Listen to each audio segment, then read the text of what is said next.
तेरो आज बच्चाहरू नि आज पुरा चाहिँ अब चुड खाने गाँजा खाने भाङ खान लगाइरहेको तपाईँको बाटोमा गल्ली सोध्नु जानुहोस् सबै कुरा गाँजा छन् विद्यार्थी अथवा यस्तो चाहिँ मान्छे चाहिँ बच्चाहरू चाहिँ फसिरहेको आज बच्चाहरू हामीले बच्चाहरूलाई आज के गर्ने भने हामी बाबुआमालाई पढ्न भन्दा पनि बच्चा के बिग्रिने भन्ने ठुलो चिन्ता छ अब यी नानी बाबुले कसरी राम्रो बनाउने भन्नको लागि अब हामी आफैहरू हामी सोचिनुपर्छ हामीले बजारबाट चाउमिन मलाई प्लेट ल्याइदिए भन्न भएन क्या एउटा चाउचाउले भने ल्याउनु भन्न भएन बजारमा रहेछ त्यही वरिपरि छनवाला पसल त्यो चाउचाउ ल्याएर त्यही चाउची तपाईँले आठ खानु हामी देखिरहेको छ कति मिठो भएको त चाउचाउ पकाएर मजाले खानु चाह चम्चा भात कति बढी देखाएको छैन चाउची तपाईँले कति खाना खाइरहनु पर्छ त्यो भएर हामी आफैले गल्ती गरेका छौँ कि बच्चालाई हामी भर्खर जन्ने बच्चाले होइन मिठाई दिएर हुन्छ के त उसले बानी लिएर अहिले बच्चा त्यही खान्छ अझ त सर्वजना के ठ्याक अगाडि चाहिँ अगाडि ल्यापटप राखिदिए ट्याब राखिदिए मोबाइल राखिदिए अनि गेम देखाइदिए हेर्दै खुवाउने गर्छ त्यो नआएपछि बच्चाले खाने खान्छ अनि बच्चा केहीमा मोबाइल चाहिँ ध्यान दियो अनि खाना त्यसलाई फेरि के खान्छ बच्चा के लिएर खुवाउने जतै पेट पेट गरिदियो यो खाएपछि बच्चाले चिन्छ थाहा छैन बच्चाले खाइदियो हेर्नुहोस् है एकछिन फोटोमा के तपाईँ मोबाइलमा देखाएर बच्चाले यसरी खाना खुवाइएको छ आज हामी आफै गार्जेनबाट हामी आफै चाहिँ हामी अभिभावकले हामी गल्ती गरेका छौँ देखेका छौँ बच्चाले आज बच्चा दोष नदिउँ तपाईँले एकछिन बच्चाले के अरे दुई चारवटा भान्स केही फरक पर्दैन रोज केही फरक पर्दैन कि नदेखिएको के फरक पर्छ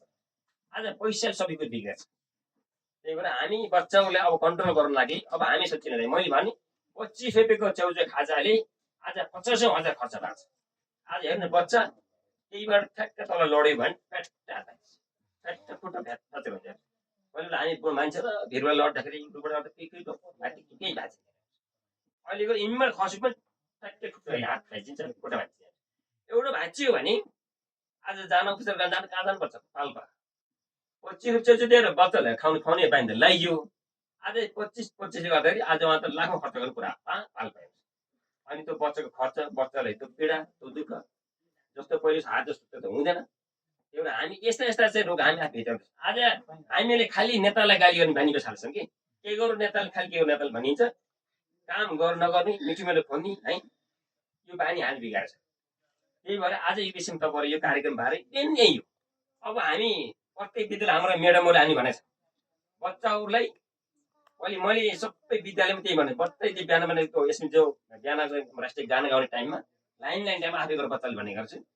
आजदेखि अहिलेदेखि भोलिदेखि मैले बच्चालाई प्रतिबद्ध गराएको छु आजदेखि अहिलेदेखि भोलिदेखि हामीले अबदेखि जङ्क फुड खाने छैनौँ भने यस्तो प्रतिबद्ध छ हामीले बच्चालाई हामी बोल्ने गर्छौँ अलि बोर्डिङमा प्रायः जस्तो बच्चाहरू अहिले त अब यो खाना अलि छोडिसकेका छन् स्कुलमा हामी कन्ट्रोल भइसकेका छ आज गाउँमा बढी खान्छ है भन्नुहोस् त्यही बुर्तिमा हेर्नु न बुर्तिमा पिकअप त्यही 24 बोकेर आउँछ के सहर बजार मान्छे खान छोडी हेर्नुहोस् अलिक गाउँ त लान्छ गाडी हेर्नुहोस् देख्नुहुन्छ नि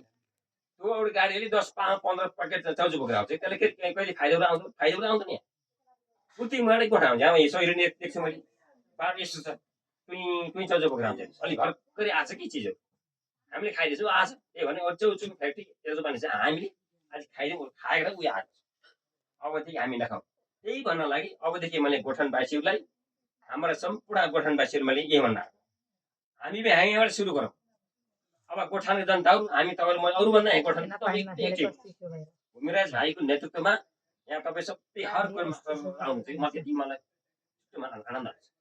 केही कार्यक्रम दिँदा पनि यो तरिका हामीले आज सर्वजना काम दिँदा पनि मान्छे केही आउँदैन त्यही का मान्छेले मिठो चाहिँ त्यही के मान्छे राम्रो त्यही मान्छेले विकास चाहिन्छ आज योजना काम गरौँ भन्दा आउँदैन एउटा बजारमै गाउँमा आज केही योजना दिने नि तपाईँलाई कति 1 लाख होइन भाइ 1 लाखको जाने बाटो आज 3 लाख काम हो र यहाँ बजारमा दिने पनि 2 लाखको काम 1 लाख हुँदैन है गाउँमा 1 लाखको काम अस्ति चाहिँ प्राविधिक स्टेटमेन्ट गरिदिएको 3 लाख गरेर काम भयो भन्ने कुरा सबभन्दा हाम्रो यो गोठनमा धेरै राम्रो काम भयो कुरा सही पुरस्कार पाउँछ त्यो धेरै राम्रो काम भयो है छ कि त्यो मलाई गाउँमा प्रायः मन पर्छ ठाउँ यही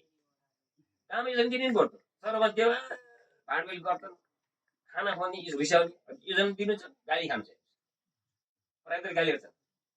काम के कमसेकम राज्यले दिएको 10% अनुदान आउनु पर्छ अहिले त रानीदेवी मन्दिरमा भनेर त्यहाँ देखाउनु भएको छ त्यो रानीदेवी मन्दिर सबैको साझा हो नि आज घरका कहाँदेखि ती जिल्ला मान्छे त्यहाँ आज पूजा गर्न आउँछन् तर त्यहाँका मान्छे आज त्यो मन्दिर हामी पनि एक दिन झाडा दिन आँट्दैन यस्तो छ मान्छे अनि त्यहाँको मान्छे कुरा काट्छ यहाँको अध्यक्ष यहीँ हुन्छ वडा अध्यक्ष यहीँ हुन्छ